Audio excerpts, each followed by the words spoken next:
play much anyway. I guess it's time to go.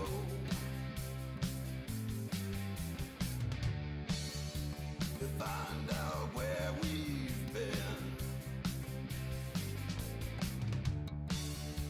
I guess it's all the same.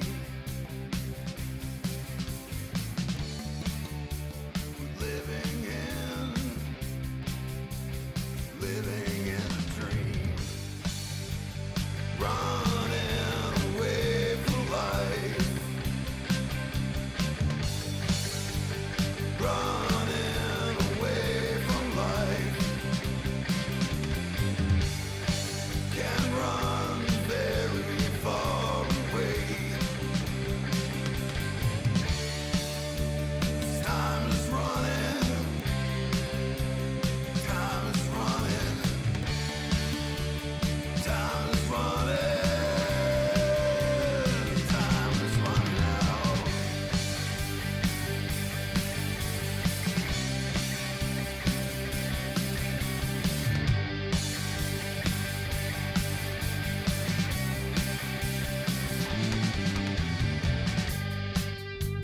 It's 2 a.m. in the morning now.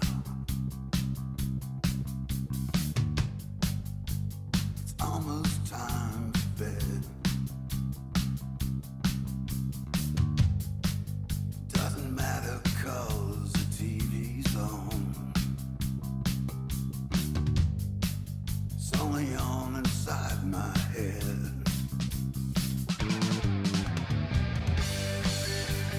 Another night in the living room. Second time this week. Will I ever get to sleep in my own bed? Will I ever get to sleep? Get to sleep? I guess it's time to go.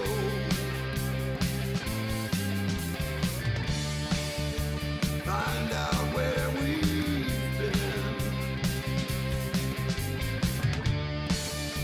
I guess it's all the same. Living in a dream. Running away from life.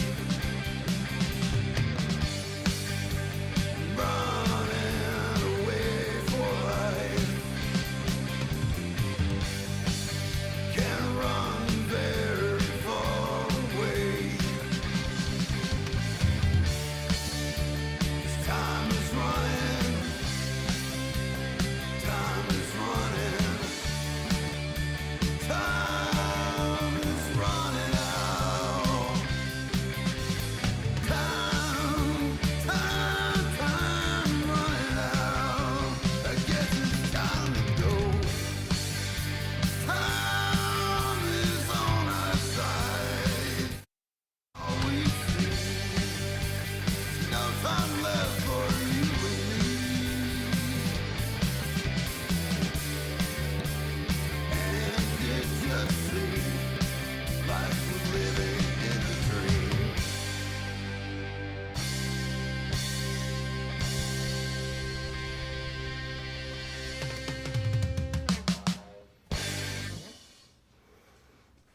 And we are live. Welcome back to Crutchfield Live. I'm your host, JR, training manager here at Crutchfield, joined with my podcast co-host, my good friend, co-worker, Eric. How you doing? I'm great. Super excited to be here. Yeah. You didn't shower this morning, did you? You didn't know we were going to lead with that, did you? That's the lead story. We're not going to talk about that. But, Yeah. you know. We're also on at 3 o'clock instead of 5 o'clock. So the lead story is we got some snow here this week in Central Virginia. We did. And it turned life upside down for us. So we were going to go live at 5, but now there's another storm coming like now. Like the weather Right. warning is happening right now. So we figured we'd go live at 3 instead of 5 so we can all, crew and talent, get home safely. We don't want to lose power during a broadcast. I mean, losing power would be awful. That would be a bummer. Yeah. That's Yeah, so that's why we're here at 3 o'clock instead of 5 o'clock. So thank you for joining us. We are live today to talk about CES. Yes. The Consumer Electronics Show. It takes place in Vegas at the beginning of each year, and it's always a fun time. There's usually fun stuff announced, new products, new technologies, and It's one of my favorite events of the year. I always look forward to it. you do. I do. So tell me about your typical CES experience. Ooh, so let me think. Last year, I sat at my desk and I had multiple screens up and I followed the Yeah. event.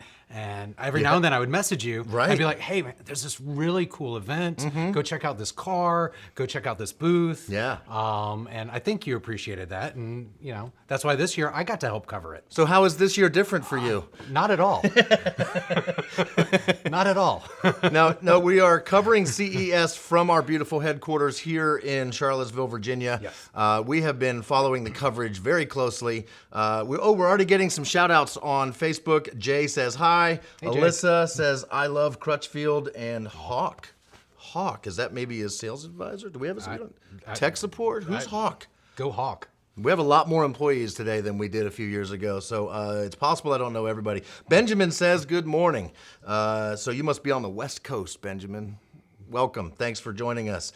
And if you have any other comments or questions along the way, we are monitoring the chats both on Facebook and on YouTube, and we would love to interact with you, answer any questions we can that you might have, or talk about, who knows, what stereo fits your car. We can probably figure that out too if you need to know. It's kind of our thing. Yeah, that's one of the things we do. And so that's what we're doing here today, is talking about all of the stuff we have seen in our research on CES. And there's plenty to talk about. Right, what we're excited about. Yeah. Yeah. Here's just some of the stuff. We're going to get to it all. First off, we're not going to get super techie, right? We're not going to try to blow you away with jargon and terms and stuff that is just way deeper than anybody really needs. You're setting the bar right now. I like it. Yeah, I mean, if it was just me, I would. Sure, but- sure. You don't want to. Yeah, you don't want to talk past me. I appreciate that. So if you just want to know the CES news that is actually relevant and fun and stuff like that, that's what we're here to talk about today. We did, at the last minute, just a couple hours ago, we got a live view, a video. Exclusive, you might say. Exclusive tour of the Klipsch booth at CES. So Vlad from Klipsch was kind enough to get on a video conference with me and walk around and show me everything that they are showing off at their booth at actual CES. So we'll get a window into what it's like there today. That's coming up later in the show. We've got some brand new Mark Levinson headphones that were announced at CES this week. We already had a pair here at Crutchfield. That's right. And we put them in the hands of our guru, our headphone guru, Jeff Miller, Right. who has reviewed just about every set of headphones we carry, Yeah. and listens to headphones like most other people don't. Like, he is very critical. And he's got a lot to say about these, and we'll see his review. I've got it. It's actually live on the website. You can pre-order these right now. They are a brand spanking new product, and we actually have one on hand. So that's kind of rare, actually. Right. Especially these days. Yeah, with the way CES works, it's often announcements about stuff that you may or may not ever see, and you rarely see it the next day. Right. It's months, it's years sometimes. A lot of times highlighting future technologies. Yeah.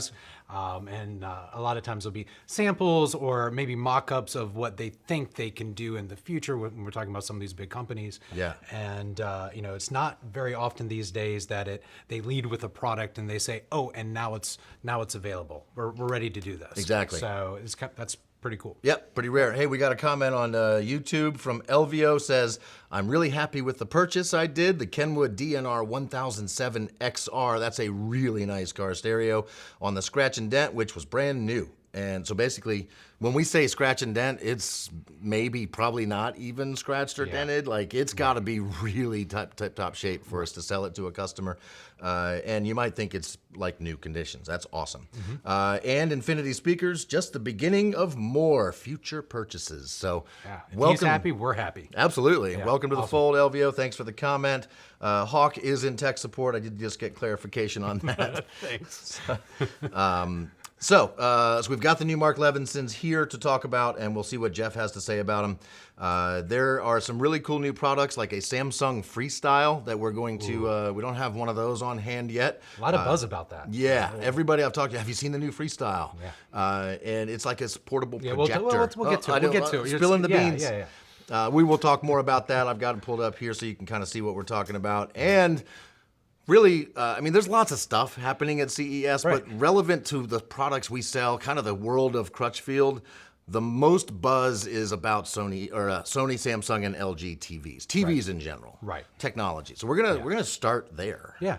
Where do you think we should start? LG, Samsung, or Sony? Let's see. Let's go with what your notes say. That's LG. Let's So go you with LG. said ask you questions that I knew you could answer. Hey, so. and I had to look it up. So, hey, how about LG? What's LG got going on? LG they're obviously one of the premier TV manufacturers, big time. They've been making OLED panels for a long time. And that's their big one, right? Like OLEDs get wonderful reviews. You know, they have some of the richest colors out of all the TVs.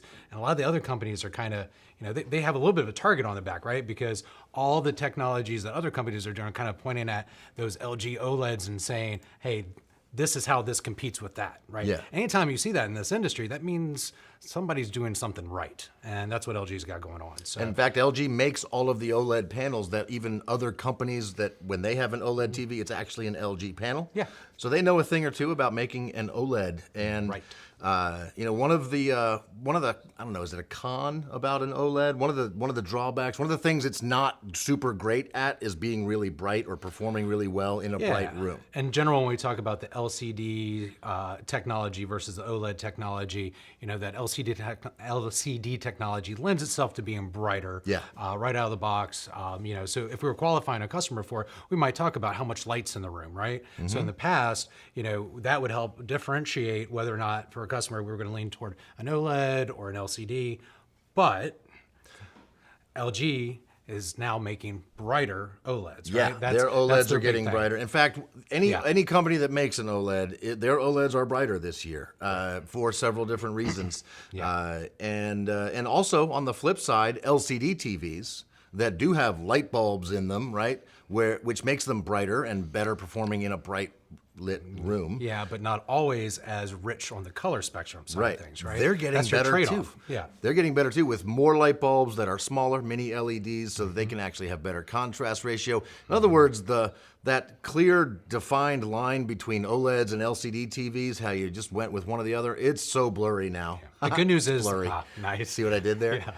I think the good news is the people that benefit the most for that is the customer, right? The consumers, when different companies are battling out with these different technologies, it's the consumer that benefits. So that's good. Awesome. But also sizes.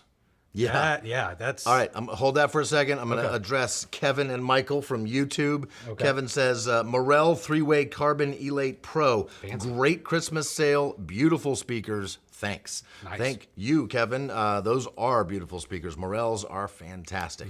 Michael says, I'll be installing my Sony XAV 9500 ES in the Miata this weekend.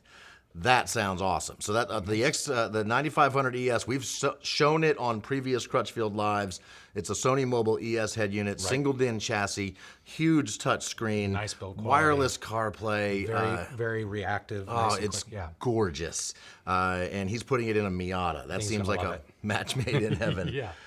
So So big screen and a small car. It's gonna look great. Yeah, it's bigger than the car. Yeah, it I might think. Saw your review and had to make it happen. I know your guys' instructions will make it super easy. Awesome, thank you, Michael. It was fun reviewing that. I'm hoping to review one in my car sometime soon. We might, I don't know, maybe we'll make Is that that a happen. request? Is that a hint? I'm just dropping it out there for the powers that be. Bruce says, I have a question. Here's our first actual question. All right. Eric wants to be stumped today. He No. wants you to try to stump him with Well. CES questions. So let's see what you can do. We'll try. Is it possible to add a 3-way splitter to the ARC input of the HDMI on my Samsung TV? Is it? Okay. Well. So it depends on the HDMI splitter. I think it depends on the splitter, and I kind of want to know what we're trying to do, because maybe this is one of those cases where, you know, we have an idea, we're trying to accomplish something, and maybe there's another workaround as an option. Maybe we don't even need a splitter. So So it does depend on the splitter, Yeah. and you're going to want to look to see what the splitter says it's capable of doing. What level are the HDMI connections? Are they 2.0, 2.1, the new one, 2.0A? More on that later. And what does it pass along anything and everything it gets on its inputs to its outputs? It will depend on the splitter, and typically I would think that would raise the price of the splitter a little bit because there's a lot of digital handshaking going on, and all of that has to be done just right, or the devices might get confused. So can't tell you definitively yes or no on that one, Bruce, but it's possible.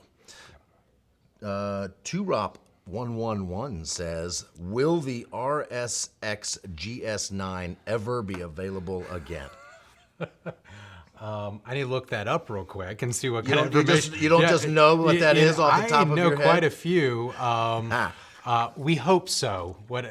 No matter what it is, we hope. Let's see how good my memory is. RSX GS9. I hate to say it's the Pioneer without knowing it's the Pioneer, but I think it's the Pioneer. RSX GS9.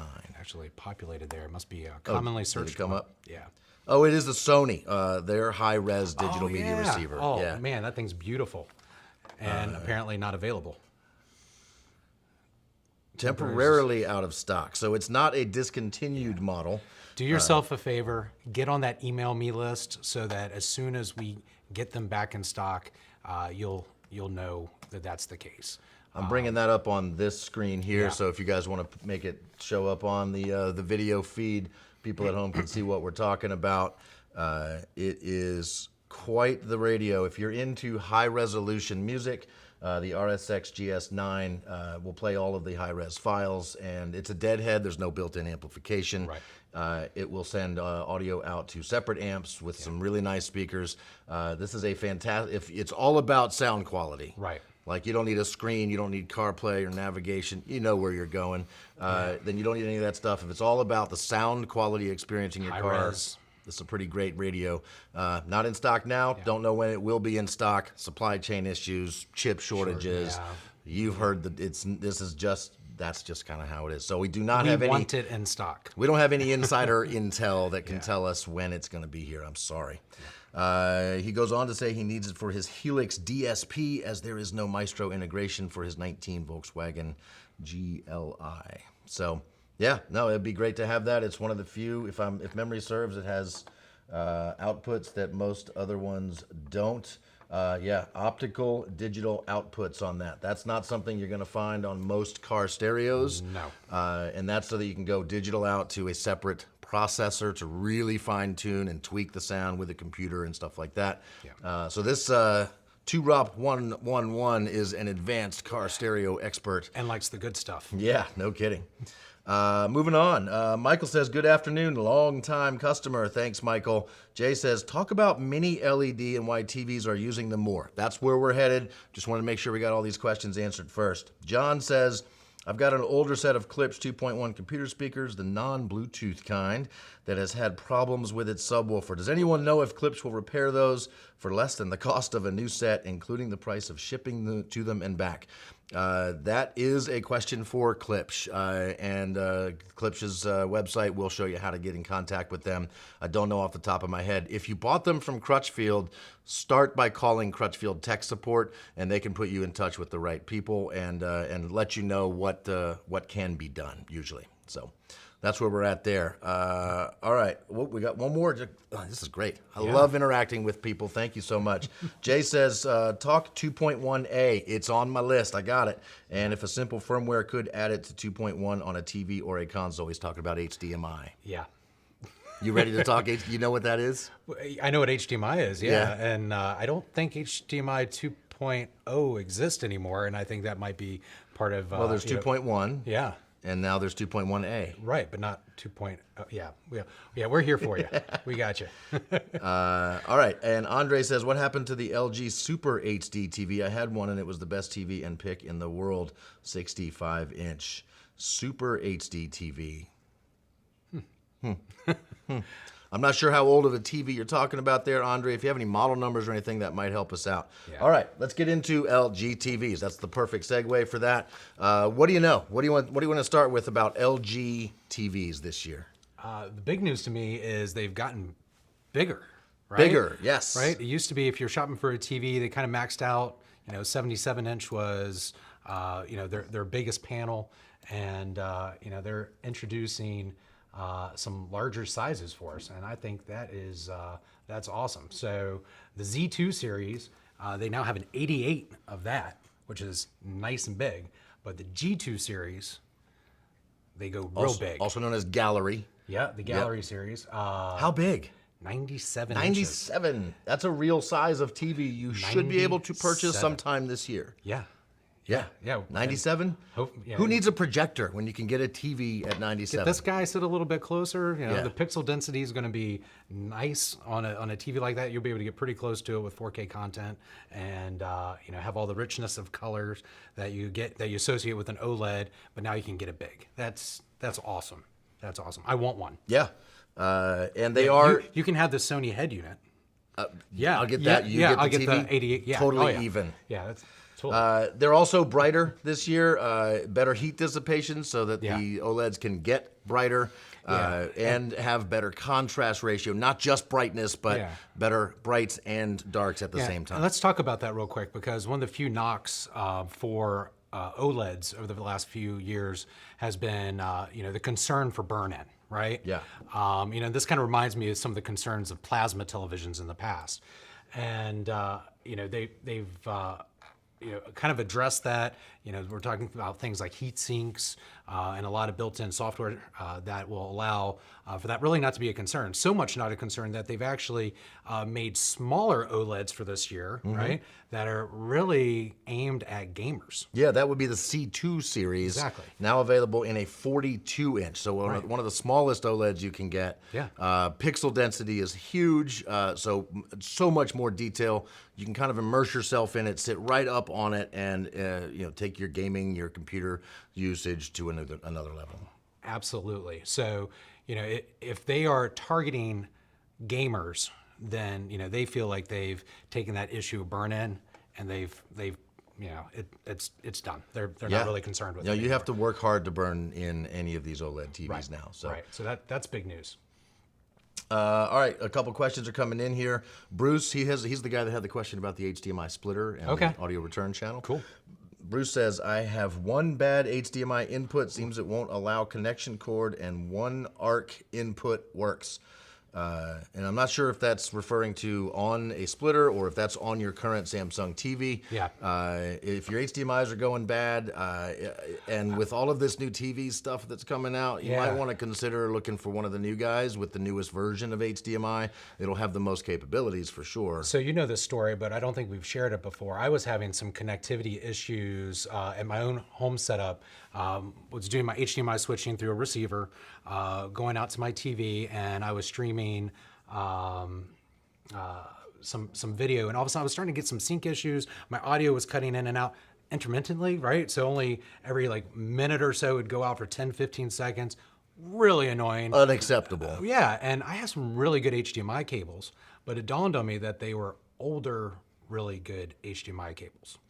So I ended up replacing the HDMI cable. Anytime you train someone to do troubleshooting, you kind of want to start with whatever the cheapest variable is and work back from that, right? Yeah. So I was like, you know what, let me take my own advice here. I replaced the HDMI cable that was in it, and it was a very good quality HDMI cable, but the issues went away. And it dawned on me because they were ARC-related issues, right? If you had a 10-year-old HDMI cable, there was a chance it wasn't going to be, HDMI 1.4 or greater to pull in that ARC. So, that's and that holds true. That holds true today. Make sure your HDMI cables are up to the task of communicating whatever needs to go from point A, your source component, to your TV, and back and forth. Make sure they're 2.1 at bare minimum. Any of these days, and that can handle 48 gigabits per second. Right. Because it's not just the picture quality that we're talking about now. Data. We're talking about we're talking features here, right? Whether or not it could pass Atmos. That was the big thing I've noticed. All of a sudden, I was getting Atmos after replacing a cable from a source that I hadn't gotten Atmos from before. So, Mr. Randy One says, what's new from Sony regarding OLED TVs? We're going there. We'll be there soon. I promise you. But I want to, since we were talking HDMI, the question has already come in to talk about HDMI 2.1a. Will it be available via a firmware update? And I think the answer is probably. I Yeah. have seen some information saying that it may very well be if your TV or your home theater receiver, your soundbar, if it has 2.1, which is the current top-of-the-line standard for HDMI. Right. 2.1 is what you need to be able to deal with all of the next-gen gaming features like auto low latency mode, 4K at 120 hertz, all of that stuff. You want all of that to work. You want to make sure you have HDMI 2.1. Well, just now they're announcing HDMI 2.1a. Yeah. The good news is it doesn't appear that it is a hardware update. It could be a firmware update. And the difference is so techy. I hesitate to even go there, but all it is it's an upgrade or an enhancement to HDR or high dynamic range. When you're watching a movie from Netflix or from a disc or anything like that, it tells the TV what settings to use for contrast ratio. Right. Yeah. So to me, that's not as big of a jump as it was when we originally went to HDMI. I'm going to say it 2.0, right? That was, and when we went from 2.0 to 2.4, that was huge. Now we're talking, 4K, 120 hertz, right? We're talking about 8K capability at that point. That was huge. This just seems to be kind of a minor little improvement to get from. It's an 2.1 improvement to 2.1A, HDR. right. So HDR is something your HDMI cable can pass right now. Yeah. But this is the addition. The thing that makes it 2.1A is called source-based tone mapping. Okay. There we go. I remember it. SBTM. Yeah, there we go. There's another acronym that you don't really need to memorize at all. It's an I thought we were talking about enhancement to CES. HDR. Now we're talking about alphabet soup. Right? Yeah, we are. It simply makes HDR work a little bit better because it puts some of the responsibility of the information that it makes HDR work on the source and less on the TV, and it just changes the dynamic a little bit there. So it's a subtle enhancement, and early information says it will probably be available via a firmware update. But that's not definitive yet, but that's what it seems like. Cool. We had a question about what's new with Sony. Sony was next on the list. Okay. Yeah. Shall we jump ship? Sure. Yeah. I think we got everything we needed to on LG, right? Yeah, like we're excited about know bigger you- OLEDs. I'm pretty happy. About I know you that. have a chart with all the features laying out, my but we're not going to go into here's exactly what each feature does. Our website will do a fantastic job of that once we have them all in. Right. We have databased them all, and they're available there for pre-order, and hopefully someday you to actually order them. Yes. Moving on to before we jump to Sony, Ronald says I have a complete 9000 series DefTech setup. Ooh, You nice. you have a DefTech setup. I do. That's Not good stuff. sure if I could benefit by adding a DN10 or DN12 to my setup. I'm gonna have to go and dig A into the DN10. DN10. I too have DevTech, that system I was talking about earlier. I have, nice powered center channel. There we go. 10-inch definitive technology Yeah, DefTech Descend DN10. So if we 10-inch. look up the 9000 series, let's see if that's one with the powered subwoofers on it. Because in general, yes. Anytime you add a powered subwoofer to take care of the LFE information. That makes sense as a question. Right, So no, floor absolutely. standing speakers, the DefTech 9000 series. Yeah. Some of them, the biggest ones, have Right. the powered subs. 9600, 9600, I think. Yeah, we'll dig a little deeper just to make sure. Yeah. So in that 9000 series, and I'm curious which ones he Yep. has as far as what we're assuming is the towers. So these are floor standing speakers with their own subs built in. Theoretically, you don't need to add a separate Potentially sub. powered sub, depending on which model you have. Right, so like these BP9080s that you're seeing on your screen now, Yeah. as you can see here, built-in powered sub, 9040s, built-in powered sub, 9060s, same thing. So that's Yeah. a pretty much they all have a built-in powered sub. Would you benefit from adding another sub like the other one I just had on the screen Yeah. right here, the DN10, like a separate sub somewhere else in the room? Yes. You do that, don't you? Yeah, absolutely. Yeah, so I've got some older DevTech, but I've got a powered center channel, which is just for the sub, right? It's just a dedicated subwoofer for your center channel. Two towers that both have powered subwoofers built in. And the nice thing about having a dedicated LFE sub, now I can allow those main towers to do full range. I can let them concentrate on that mid bass. Yeah. Obviously set them large as large speakers within your surround sound receiver. And then I can also move around that sub to kind of feel like to place where I think I get the most bang for my buck with it. And that So, DN10 sub and the DN12 will be even deeper. That's a heck of a sub. Yeah. 10-inch long throw woofer, 2 passive radiators, so you've got a lot of surface area of speakers and diaphragms moving a lot of air. So that will definitely add some lower, deeper frequencies that your floor standing speakers may not hit. So I think my recommendation is yes. I mean, obviously there's a lot that depends, what kind of music, what kind of movies you like to watch. But in general, I've always said the 2 most important speakers in a home theater setup are the center channel and the subwoofer. That's your meat and potatoes. Yeah. The other speakers, those are fun. That's where it gets exciting, certainly. But consistently, your center channel and your subwoofer is really where you get the most bang for your buck. So good speakers. I think you'd probably benefit from a subwoofer. Give it a try. So the question we had earlier about an LG TV, what happened to the LG Super HD TV? I found it internally here. I can't put it on that screen at the moment, but 65-inch smart LED 4K TV. I think it's just a matter of TVs get replaced just about every year. And so talking about Sony, right? That's where we're supposed to go with this next. Whatever happened to XBR? Right? Yeah, no kidding. Their best TVs used to be XBR. I think this is an example of that, right? They changed the names, they discontinued series to come up with a new one to create buzzwords and whatnot, and I think that's what we're looking at here. Yep, good. Jumping into the Sony stuff, Mr. Randy said, what's new from Sony? He also said, I heard QD OLED from Sony and Samsung. You heard right. Yeah, that was sneaky. Yeah. Yeah. So Sony announced a QD OLED, and the funny thing is we kind of knew it was coming from Samsung. And Sony kind of beat them to it, though, as far as the announcement went. Anyway. They said, I see your 9 p.m. press conference, and I'll raise you by 12 hours. That's right. That's right. So, QD OLED, what is going on there? You're going to hear that term now. You can add that to the lexicon of types of TVs, right? We have LCD TVs that are backlit by LEDs and mini LEDs. We have OLED TVs, which are a totally different style of TV. Right. And now we have QD OLED.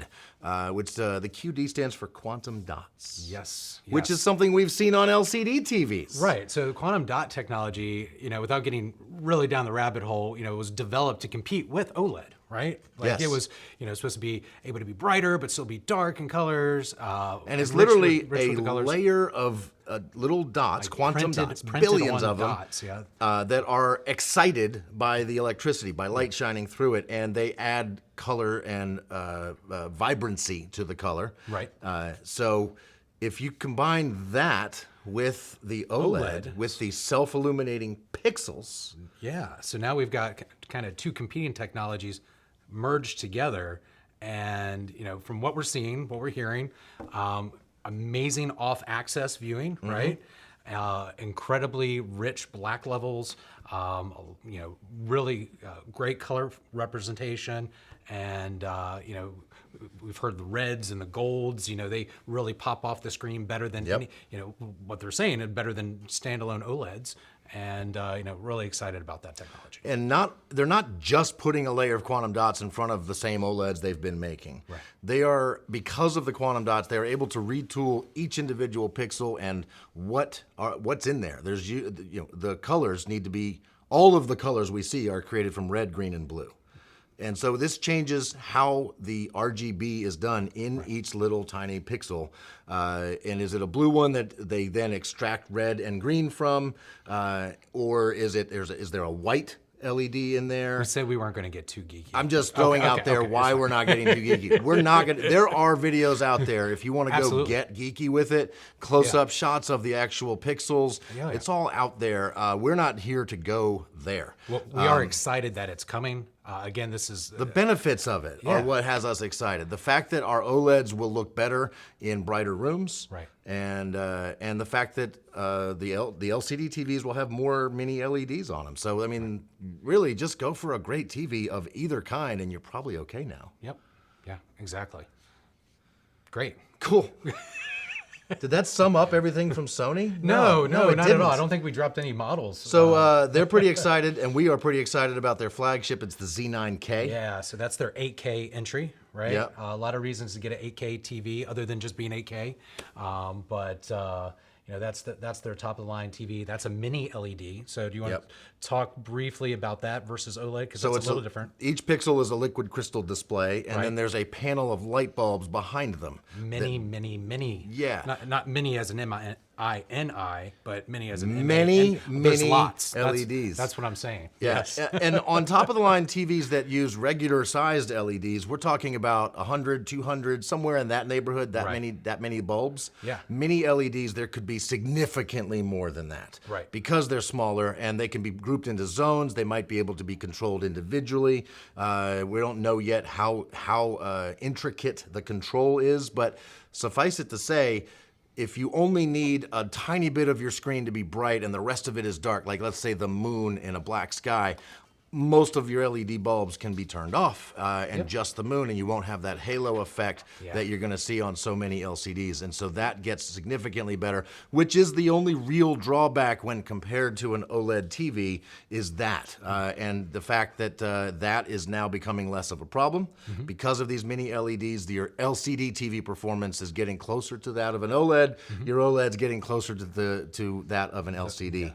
Yeah, so brightness versus richness of colors, they're both leaning towards the middle now. We're getting the benefits on both sides. So yeah, it's exciting time for TVs, no doubt. Yeah, so another big part of the puzzle is all of that control has to be done by a processor. LG uses is it the Alpha G9? Do I have that G9, right? yep. Sony's processor is the Cognitive Processor XR. There's so many actions that have to be controlled by that processor, and that's kind of the secret sauce, really, because a lot of these companies are using similar panels, if not the same panels, but how they process all of that video and light and color and motion is a lot of that comes down to the processor, and every company's processor continues to get better. For my money, the Cognitive Processor XR from Sony is about as good as it gets. 100% agreed. Yeah.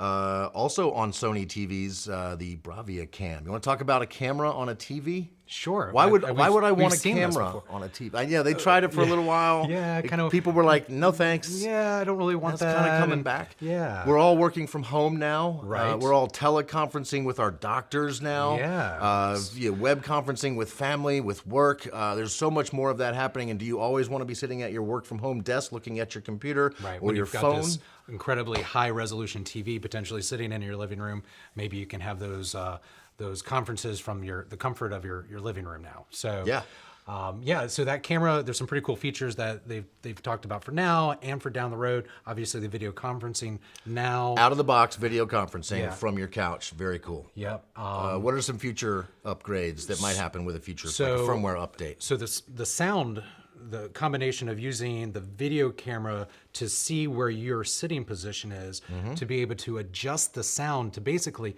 calibrate the sound coming from the TV to your seating position. And one of the neat things that Sony does on many of their TVs is instead of just having some small speakers, maybe behind the TV or firing down, they'll actually use that whole screen as a radiator, if you will, to be able to conduct the sound, right? So the entire screen is the sound, right?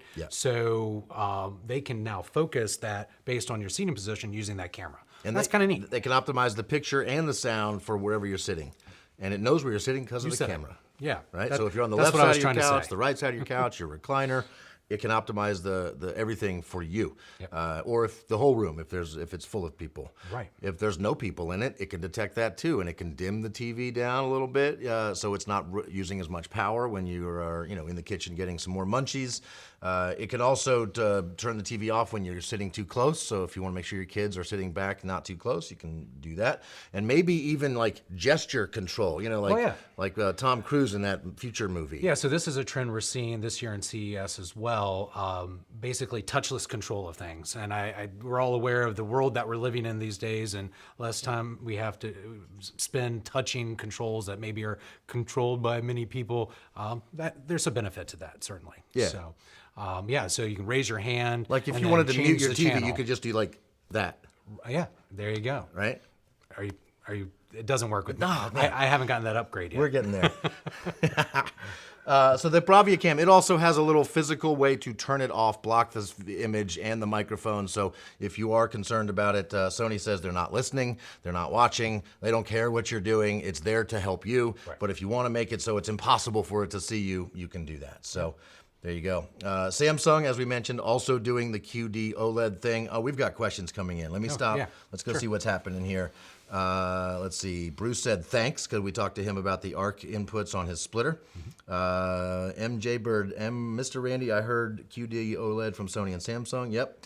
Will there ever be any more flagship SACD players from Marantz or Yamaha, or is that dead now? We do not get a ton of questions about it. It doesn't mean it's dead, though, right? If vinyl has come back, then I think there's still a place for SACD. Could Super Audio CD make a comeback? We've not heard anything about that happening. I'm rooting for it, though. Yeah, I mean, there's so many other ways to get music digitally in very high-resolution formats that Super Audio CD is not really, there's not going to be much demand for it anytime soon, but there are some diehard CD listeners that might. Right, people like to own that media. They like to be able to touch it and collect it. And so the answer, nothing we've heard of. We're not aware of that coming back at all. MJ Bird also said that TCL has been doing mini LED for years. That's not a brand of TV we carry or are too familiar with, and it wouldn't surprise me if other companies are doing some stuff. I've heard good things from them, no doubt. So who knows? We may carry them someday. So I'm not here to bash anybody, but it's just not a brand we're super familiar with. We really are LG, Sony, and Samsung is our core stuff. I love it when any company comes out with something good because it makes them all get better. Exactly. Yeah. Let's see. John says, Robert Heinlein wrote about computers that could focus sound and video on an individual person from nearly anywhere back 60 years ago. Do you know what book Robert Heinlein is famous for writing? You don't, do you? You weren't supposed to try to stump me this time, but sure. Go. I'm gonna let you take this one. I fully grok his question. Anybody get that? He wrote "Stranger in a Strange Land," and grok is a made-up word for complete and total understanding of something. Well, thank you for that, JR. I appreciate it. You are welcome. We're going to move into... Was that a planted question? No, I don't know, John. Not at all. Are we done with Samsung TVs? Oh, no, the frame. The Samsung Frame. Oh, yeah. That's the TV with all the art. We've recently done a video on the current Samsung Frame TVs. Yeah. Stop me if you've heard this one. It's gotten bigger and brighter. Bigger and brighter. That's right. Also, matte finish on the screen, so it looks more like actual art hanging on your wall. And it already had a pretty... that was definitely a pronounced matte finish versus other televisions on the market, but they've leaned into that even more. So it looks more art-like and less video screen-like. And as long as you're displaying art on a digital screen like that, how cool would it be if you could display NFTs? Ah, yes. Is this where you're going to ask me what NFTs Do you know what NFTs are, Eric? Well, yeah, because I looked it up a little while. Oh boy. You looked it up? I got to be careful saying this next word because if it comes out wrong, this might be my last live telecast. So, fungible? Non-fungible tokens. There we go. So digital content like memes and things like that. Right. Somebody owns those, right? Yes. Somebody took that picture originally, and the rights to that picture, even though it's been shared billions of times since then, somebody owns the original. Right. And you can sell the original digital picture to somebody else, and that is sold in the form of a non-fungible token. People that made memes years ago are making hundreds of thousands of dollars selling them as NFTs today. Yeah. And now you can purchase those and display them on your Samsung Frame TV. That's something that's coming, so that's kind of cool. NFT support. Also, the remote control for Samsung TVs this year was already kind of cool because you could charge the battery in your remote via solar light. A light in your room, put it in a window, get some sunlight on it, and keep your battery charged. So you're no longer replacing AAA batteries. Yes, but they kind of went up that, didn't they? Yes. Now they're going to use radio waves that are to basically charge that remote control, right? And I think they said that they thought that this would help eliminate 200 million batteries. I would assume that a lot of people are going to have to buy that TV and use that remote for that to be the number. Right. But suffice it to say, everybody that does, it will not have to put batteries in their remote for their TV. And these companies are constantly looking for ways to become greener, more environmentally conscious. And Samsung certainly is part of that. Yeah. I know they use a lot of recycled materials in their packaging, and these big companies are starting to be a lot more environmentally conscious. It's good to see. It's absolutely. I got a laugh out of John when I talked about grokking. Oh, good. Yeah, but he goes on to mention Robert Heinlein books that I have no familiarity with. I just have a feeling you guys are on each other's like Christmas card list. Starship Troopers and Predestination. The book title was All You Zombies. 2 newish movies based on Heinlein stories almost everyone is familiar with. Almost when everyone. we go live, we have no idea where these conversations are going to go. It's the risk we take, isn't it? All right, before we jump into the next really cool thing, a couple questions here. Friends are looking for a Sony TV. They have a Sony from early 2000s. Cool. Should they get a 90J or a 90K? All right, now your chart comes in handy. Yeah, so obviously when we start comparing models of TVs, everybody's use case is a little bit different. I would say, and we don't actually know what all the prices are going to be on these TVs yet, right? I would allocate more money towards a larger screen. Bigger. That to me, that is the biggest bang for the buck versus going incremental improvements between the different models. So whatever the biggest is that fits your budget at that time, that's which way I would go. Yeah. I know that's a little bit of a cop-out answer, but it's the honest-to-God truth. I absolutely, If you have to choose between, do I get the most up-to-date features or do I get a bigger TV within your budget, go bigger. You will be happier in general. That being said, get the best quality, biggest TV you can get, because as they get bigger, there's a lot of things that have to happen. Motion needs to look smooth, colors need to look great, off-axis viewing. So all of that gets better as you spend more, but first and foremost, get a bigger TV. And any new TV is going to be significantly better than even a Sony TV from the early 2000s. Yeah. So many things have changed since and your then. content, I mean, that's the driver behind this. Back in 2000, that would not have been what my message was, to be honest. And nowadays, because we have easy access to 4K content, now we can sit closer to a big screen without it looking bad. Yeah. So yeah, go big if you can, if it fits the room, if it's not overwhelming for the room, that's where I'd put my money. Couple cool comments here on YouTube. I've got a set of Kicker KS 6x9 components, and they pound. Not surprised at all. That's from John Martin. Yeah. Jed Presley says, ordered a new Klipsch center speaker last night. It shipped this morning. Thanks for the great service. That is impressive right now because the warehouse is dealing with some crazy stuff with power outages and things like that, and the impending snowstorm this afternoon. So glad we got it out the door before all that. So and thanks for the order. MJ Bird said thanks for the answer. They were thinking 85-inch. I will pass on the knowledge. Right on. There you go. That's a good size TV. With 4K content, you can sit 10 feet away from an 85-inch. I know that seems crazy close, but that's how close you could get with it. Piece of cake. It's going to look awesome. All right, we're going to move on into something TV-ish. Okay. Right? We talked to TVs. Next thing we want to talk about is a new product. I checked with our buyer to see, are we going to carry this new thing? And he said, probably. Oh boy. That's not the exact answer I was going. That means we haven't signed the deal yet. We don't know exactly what the cost, how many we can get, when we can get them. So maybe we can pressure. Right? I figure we're definitely talking about this because I think everybody we've mentioned this to, people have mentioned it to us. Right. The Samsung Freestyle. Yeah. What do you know about it? So compact projector. Yep. Very portable, right? Because of its compact nature. And, super flexible. Projectors in the past, there's a setup involved. You got to make sure you kind of level it. You have to deal with something called keystone where you're getting the shape just right. And you've got sound issues potentially. And this is just an easy solution and, is going to take care of all of those things all on its own. So yeah, I mean, are you doing that cool thing where you share your screen? Yeah, see, they can see it right there. Oh, hey. See that monitor we got? Oh, there we go.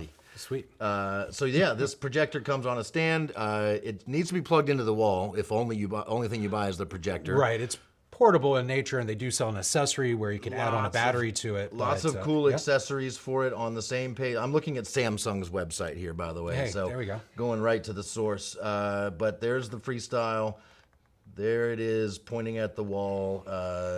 It will fix the image digitally for being off axis, off angle, right? So you can just set it on a table, point it at the wall. It defaults to a 100-inch screen. You can get that smaller to fit your space if you want, and it will fix it so that it's, you know. I think that'd be from like 8 to 9 feet away that is going to go to the 100-inch screen. But yeah, it's definitely, you know, the auto correction on it is a big deal. I've actually got a small portable projector I use from time to time. Used it a lot this week from Kodak, and we sell it, and it's been really handy to have. You know, I do have to kind of worry about that setup a little bit. You know, I try to you know, get in it focused, and this not only is doing the keystone effect, right, but it's also automatically focusing. Automatically focusing, How cool is fixing that? it so it's rectangular. It looks great. Also, it's smart. It connects to your Wi-Fi, and it has like the built-in streaming apps ready to go. So you don't need to like cast from your phone or from your computer to it, although you can do that. But you can just go right to Netflix on the projector itself, or Amazon or HBO or whatever it has built in, and stream directly right there using the projector. So it's like a smart TV that you can carry around with you, project it on a wall, and you're good to go. Right. There's also additional accessories for it, like, the sound. Yeah. It actually sounds good. From the people that we have seen on the internet that have heard it, we have not yet. They say it sounds pretty good. I mean, the form factor of this reminds me of, you know, a smart speaker, right? Like, and a lot of us have those in and around our house now. So in a similar form factor, you can not only have a speaker, and it has Alexa built in, right? So, you know, you can use it as a smart speaker. And Bixby. Don't forget about Bixby. And Bixby. You know, in that similar form factor, now all of a sudden you've got something that can do some really cool party tricks. Show them the... So it's a 5-watt speaker that with a 360-degree sound that is loud enough to overcome. One reviewer I saw said they heard the fan that is inside the projector keeping it cool. They could hear the fan, but it was loud enough to overcome the sound of the fan. You can also connect it to Bluetooth speakers. So you can, whatever Bluetooth speakers or soundbar you might have, you can just use that instead of the built-in speaker. So that's pretty cool too. But wait, there's more. External battery compatible, so if you do want to literally just go out in the backyard, project the image up on the side of the house and go, you can do that. Yep. What else can you do? Well, that's showing, even though the projector is a little off angle there, it's even correcting for that, which is just amazing. Don't put your projector on your on your fuzzy blanket. On your fuzzy blanket, exactly. No, maybe that's not ideal. Right. But if you did, it could fix it. Yeah, full HD with 1080. Yeah, we're not talking 4K here. You don't ask for that yet. But 1080 looks pretty great. Yeah, and then okay, so the smart calibration. Get to the really cool thing. I'm getting there. Here it is. Yeah. So that's a socket adapter, which would allow you to basically hang it from a pendant light and fire straight down. Or straight down, like onto your kitchen counter, for example. Yeah, or on the floor. Or on the floor. Yeah. Really cool. So it's just super flexible. I've never seen a projector that has this many flexible applications and easy to set up. So the video I saw showed this thing mounted into a light in a kitchen, shining down onto the kitchen countertop, ideally a white kitchen countertop, right? Probably. And then watching a how to make this video for like a recipe or something. Like you're trying to figure out how to make the best buffalo chicken dip. You got a recipe on YouTube, broadcasting right there, literally on your kitchen counter where you're making it. Yeah, I want one of these too. I think that's awesome. Yeah. I think that's great. So the Samsung Freestyle looks like on Samsung's website it's $900. You can pre-order it there. Nothing stopping you from doing that. I don't know. I cannot tell you definitively you'll be able to order it from Crutchfield. I certainly hope that our buyer decides to buy it and signs the deal and we get a bunch of these in stock. Who knows when that's going to be. We're just excited because it seems like a really cool product. Yep. Yeah. All right, cool. John says, laying in bed, watching it on the ceiling might be the best feature.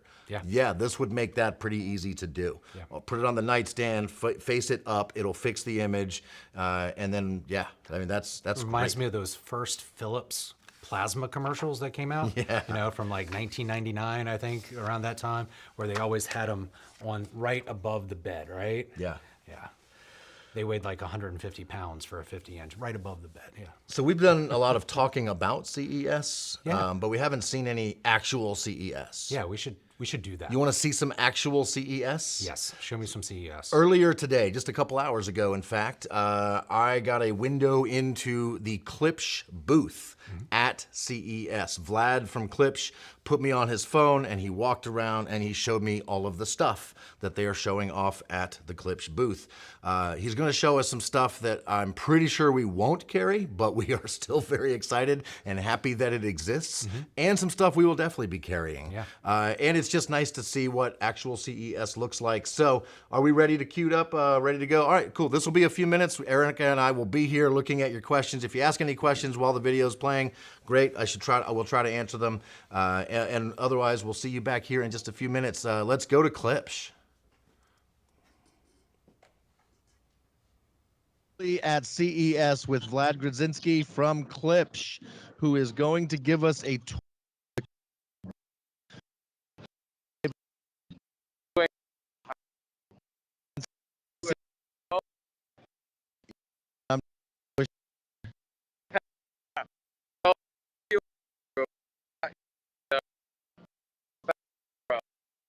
Okay. And we're back. Are we having some technical issues? Was there a sound problem, I'm guessing? We want to make sure the sound is there because we want to hear Vlad telling us all about what's going on in Klipsch. You can tell this part's done live and not pre-recorded, right? That's right. Because we would fix this. You guys just tell me when you're ready. We'll keep talking because you know Eric and I, we know how to do that. Here's the stuff you're going to see. I'm going to spoil some of the video that we're trying to make play for you here. There is a new Klipsch Heritage speaker. Do you know what Heritage is all about? That's their good stuff. That's the stuff that used to be made in Hope, Arkansas, right? Still is. Still if it's is. Heritage, it's made, hand-built in Hope, Arkansas. I set you up for that one. Thanks. I knew that. Appreciate that. Yeah. In all likelihood, it had something to do with a Paul W. Klipsch original design or concept. Right.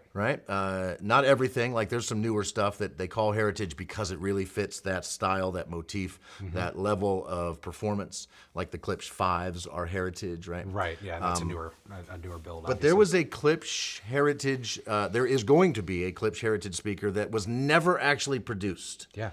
Paul W. Klipsch wanted to, but the technology didn't exist at the time to do it. So he had basically designed this as a concept and just didn't have really, even with his resources, the means to be able to pull it off at that time because technology was the limiting factor. Yeah. Fast forward to now. The Klipsch Jubilee. Yeah. It's a new heritage speaker. You will be seeing it if we can get that video to play for you guys. It is gorgeous. At the bare minimum, we're going to play it so you can at least see it if we don't get to play the whole thing. But it is a two-way speaker with a humongous high-frequency horn tweeter. Yeah, I was going to jokingly say compact design, but no. I'm I sorry. think at one point he's pointing, and I don't want to steal too much of the thunder, but he's pointing to the horn. And I'm being I think told most of his hand can go in. It can go in. But I'm being told the videos should be working now. Great. Let's go to Klipsch at CES. So I am here. I am virtually at CES with Vlad Grudzinski from Klipsch, who is going to give us a tour of the Klipsch booth. How you doing today, Vlad? I'm doing well. How are you? Fantastic. I see that. Show. Oh, yeah, man. I'm jealous. I wish I was there. So let me give you a walkthrough of what we've got here. So first we have Founders Row. Started with a spark of genius, is really a testament to all of the founders at Klipsch and premium audio companies. So along the walls, what you have here is a little history lesson in all of the various brands that we now cover under premium audio company. And as you get down to the end, I'm going to introduce you to the first product that a lot of folks have been clamoring over, which is our Jubilee. So Jubilee, my gosh. Is what Paul W. Klipsch was after, so to speak. This is the Klipsch Horn 2.0. It's a two-way system with a massive compression driver horn and horn-loaded woofers. So why didn't Paul W. Klipsch launch this product back when he was still alive and working on it? Well, the technology wasn't there. So now we are actually taking a heritage loudspeaker and activating it with something like and I'll show you here, our Heritage Active Crossover. So with an active crossover, we're able to take this speaker and give you one of the most efficient loudspeakers on the planet. It's over 108 dB efficient, and that's between the woofer and the tweeter. So 1 watt is able to power this thing to unparalleled sound and output. So that's really the first place that we kind of stopped, is we look at the fact that CES is about innovation and new technology. And I know you're looking at a heritage loudspeaker, but it's a heritage loudspeaker that was never able to come to fruition until technology advanced enough where we could build active crossovers, and even things like this inside of the horn. This phase plug is 3D printed. That is the only way that we can manufacture that shape and design to really get great phase alignment, and that's 3D printing technology, something that Paul was never able to access. Yeah, but imagine what Paul W. Klipsch could have done with a 3D printer. Yes, I can only imagine all of the various quirky horn designs and compression driver schematics, and I mean, you can take a sketch and turn it into reality. All right. Yeah. Walking further through the booth. Hey, I gotta ask, because people are gonna ask us, the Jubilee are we gonna be seeing that this year, you think? Yes, we're taking orders now. It's $35,000 retail. There's a 75th anniversary edition that we're also taking some pre-orders for. That's $40,000. Yes, you're seeing it this year. Production starts likely around March. So we are finalizing some production on the 75th anniversary Klipsch horns that people have been buying. And once that production is up, we are moving straight into the Jubilee.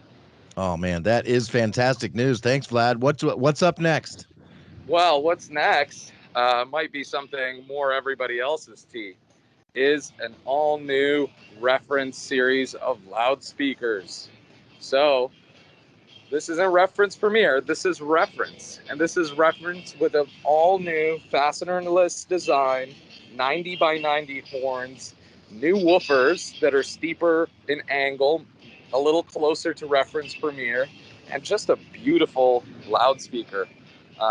And this is not an entry-level speaker by any means anymore. With it comes, of course, the 10 and the 12-inch subwoofer. This is our dual 6.5-inch floor stander with built-in Atmos topper. So the model line and range is very similar to what we had in the past, but all of these speakers have been refreshed. And this is a major evolution in the reference loudspeaker line. Obviously, with the completely fastenerless design, the new 90 by 90 edge-to-edge horn, that will give you significantly better imaging, soundstage, dispersion, and a nicer sweet spot for listening. So you and a couple of friends could really enjoy on the couch, whether it be a movie or music and so on. Yeah, those horns look clean. Yes. So sitting next to it is a new product that we launched just last year, which is the Onkyo RZ50 receiver. I'm sure a lot of you folks would like to reach through the camera and actually just take the ones that we have here, because availability is hard to come by. But I don't think I need to talk much more about it. There's plenty of great reviews, and it's a phenomenal audio video receiver.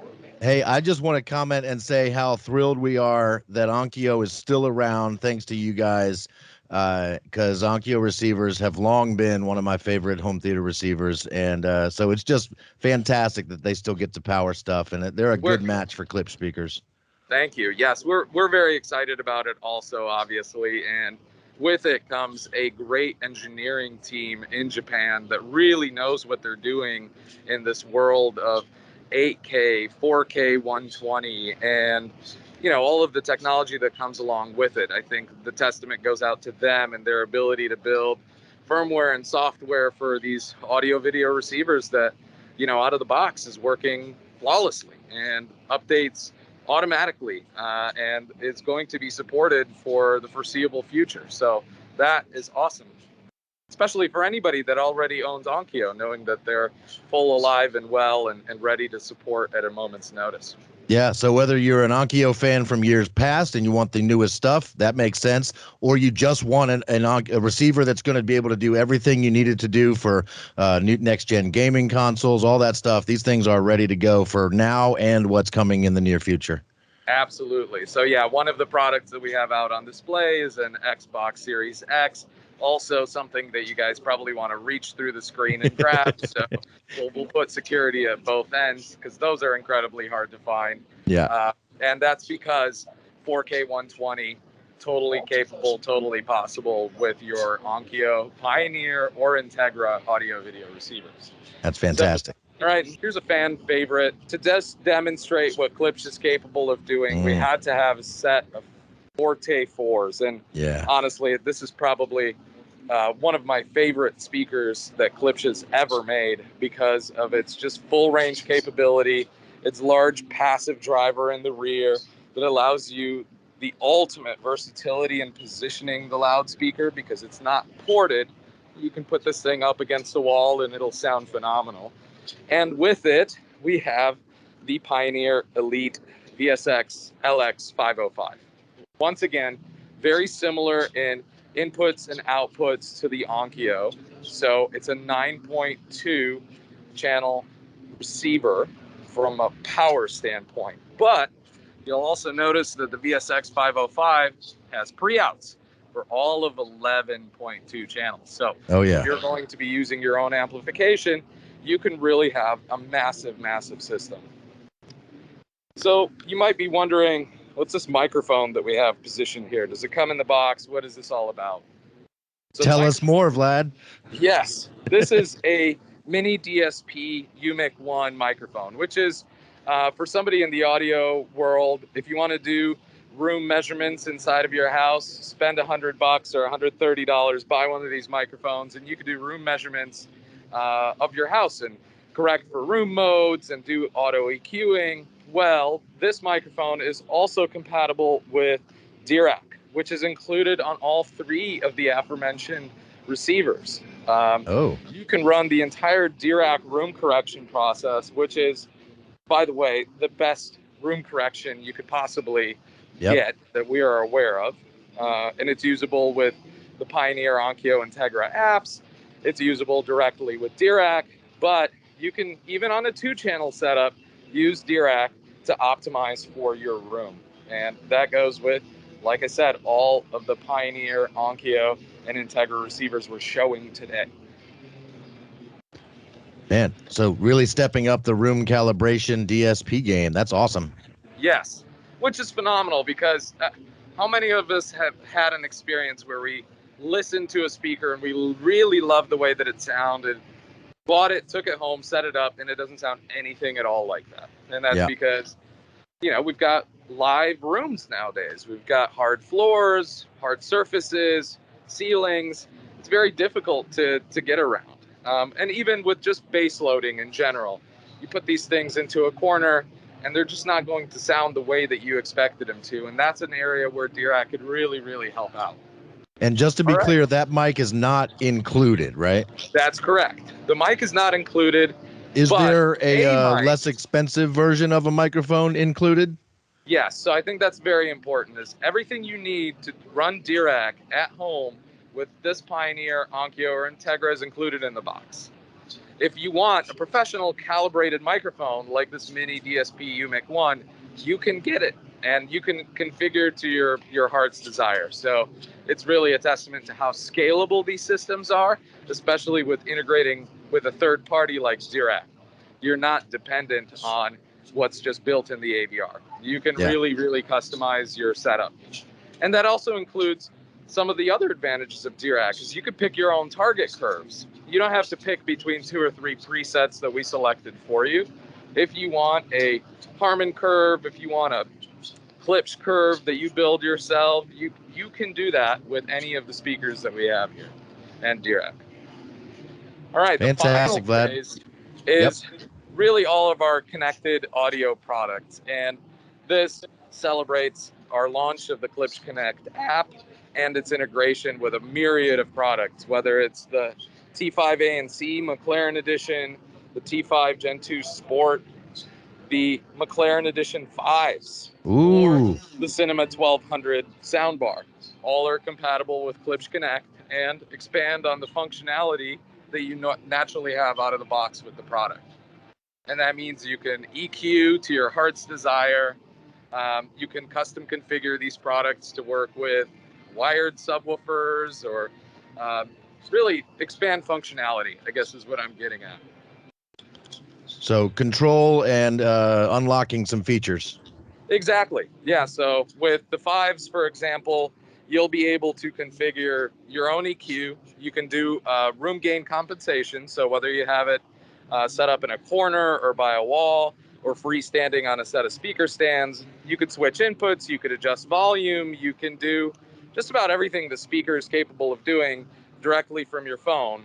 But with it comes some of those advanced features like equalizer support, which is currently a 3-band tone control, but that's just getting started. We're going to continue releasing more updates and more features as time goes on to really take advantage of your investment. In this case, a $1,500 set of 5s McLaren Edition, or in this instance, a $1,900 soundbar and a full 5.1.4 package that you can have at home. Worth every penny. The 5s already looked gorgeous, and you guys just went and made them look even better? Yes, that's with the carbon fiber cones that improve lower distortion and take the cone breakup a little higher in frequency. So they're really a great, fully active, low distortion speaker that has real bass performance that doesn't belong in a speaker that has a 5-inch cone. Yeah, if you haven't heard the 5s yet, people, check them out. They will outperform your expectations based on when you see them and their size, and what you end up hearing from them is just unbelievable. And that just speaks to the future of what Klipsch is all about.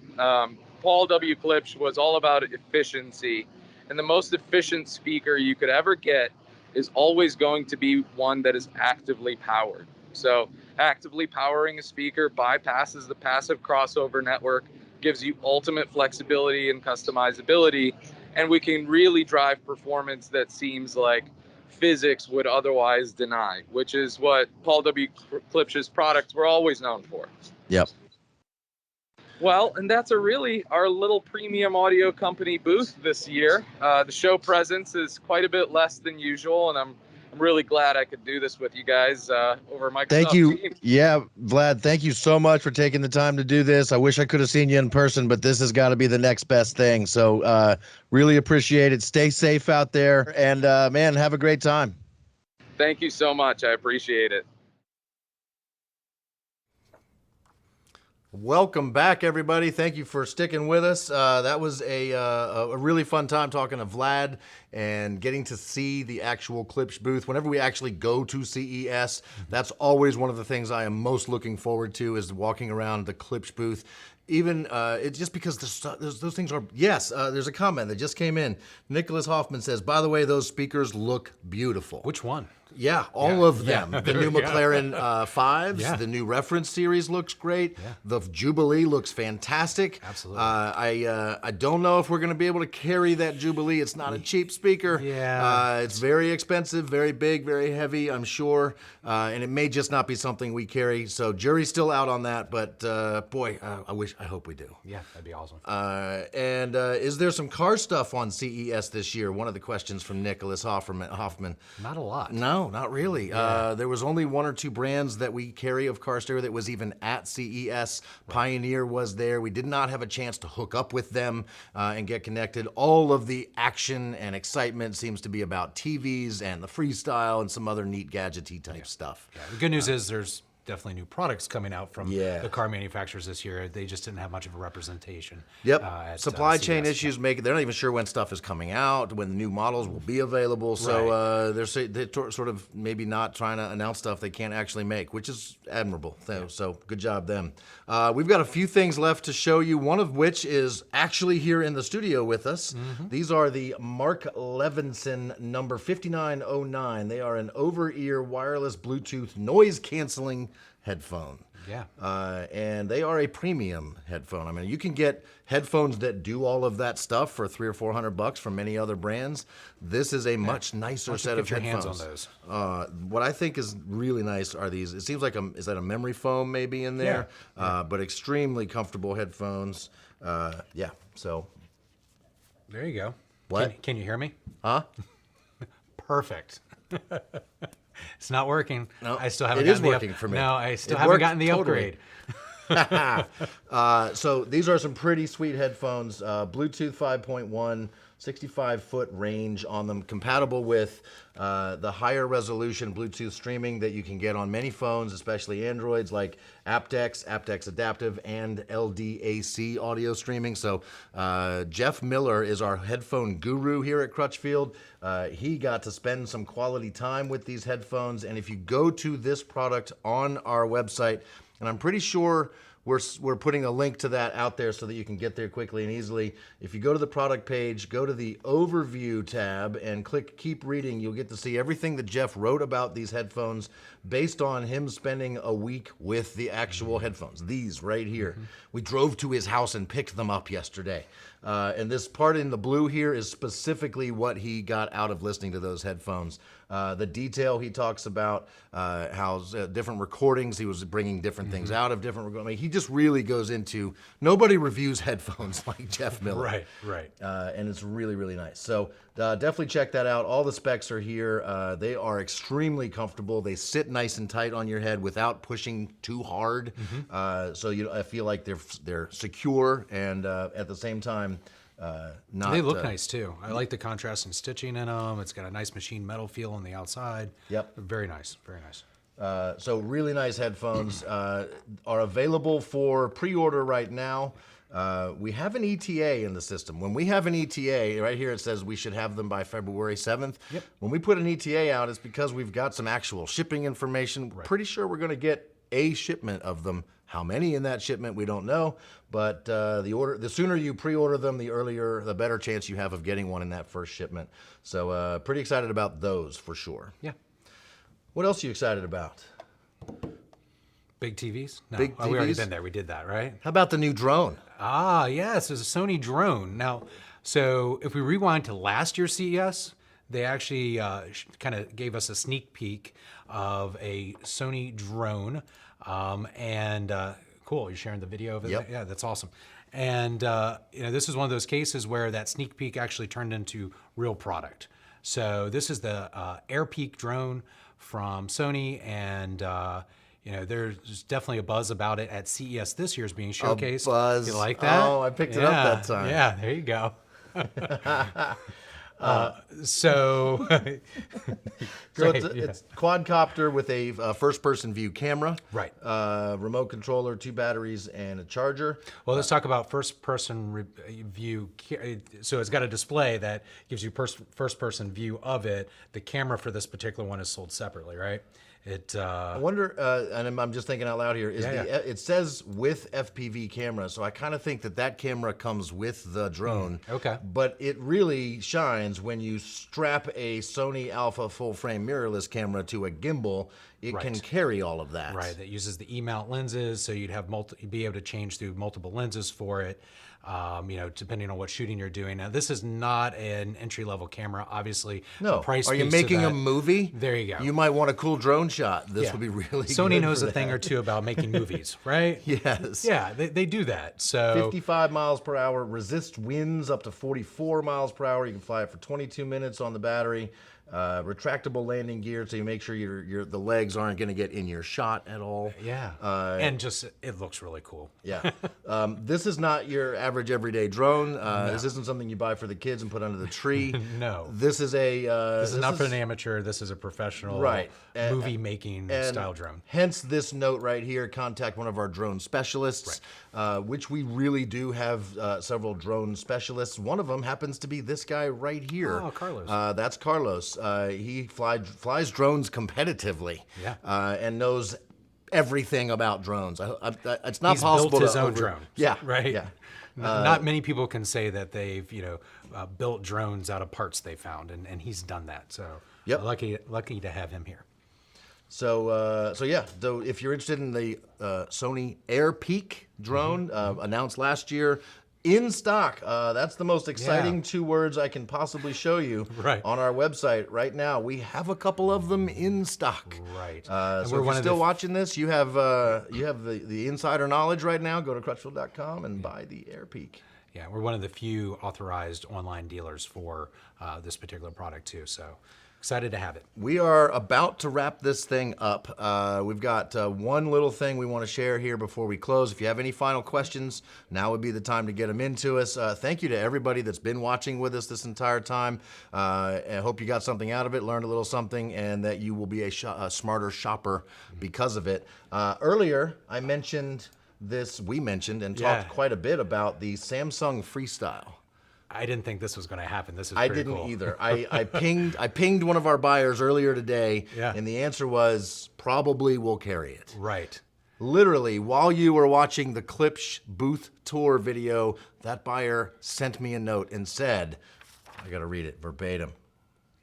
Yeah, don't misquote him. No, I don't want to do that. He said, we will carry it.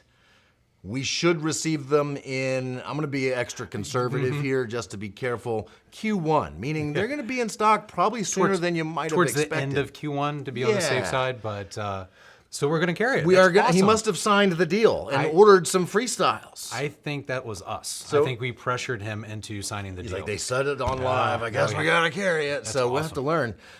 You're gonna have to let me know how that Sony head unit works out in your car. It's working. Yeah.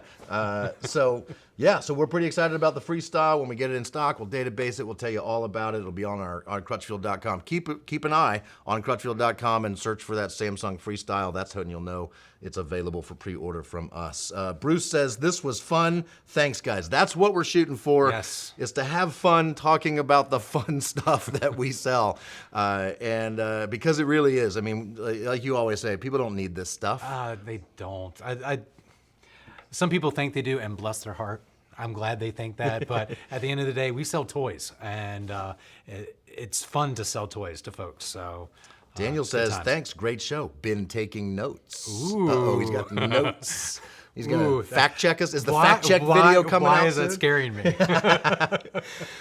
So thank you to everybody that's been watching. Thank you to the crew here making this show possible. Thanks to Vlad from Klipsch, Aaron from Balaton for making that happen. Thanks to Eric for hanging out with me. It's a good time. For sitting this close to me. Thank you for putting up with me sitting this close to you. So I took a shower more recently. My house has power. Yeah, and yours electricity. Still doesn't, huh? And we're running water. But that's okay. That's okay. Sorry to hear that. I hope you get power back soon because we are expecting another 3 to 6 inches of snow to start falling any minute. Yeah. So the fun continues here in Central Virginia. Hey, and I'm going to go ahead and speak this into existence. I am really looking forward to helping cover CES with you next year. Oh, man. It's a date. Let's do it, buddy. Yeah. Me too. I really hope we do get to go back to CES in person. It's a lot more fun when you actually really get to see this stuff up close and personal. Plus, it's also Vegas, by the way. So there's that. Yeah. So once again, thanks to everybody. Thanks for everybody that's watching, everybody that sent comments. And John says, hearing my name on TV was exciting. Thanks, John. Much appreciated. Thanks, as always. Tons of fun. That's it, guys. We are out. We're going to go home safely, and hopefully his power will be back on soon. Hopefully. For Eric, I'm JR. Thank you so much for watching. Over and out. See ya. It's 9 o'clock in the morning, dear. Been up for hours, it seems. Just about my time to go. Head on back to reality. I guess it's time.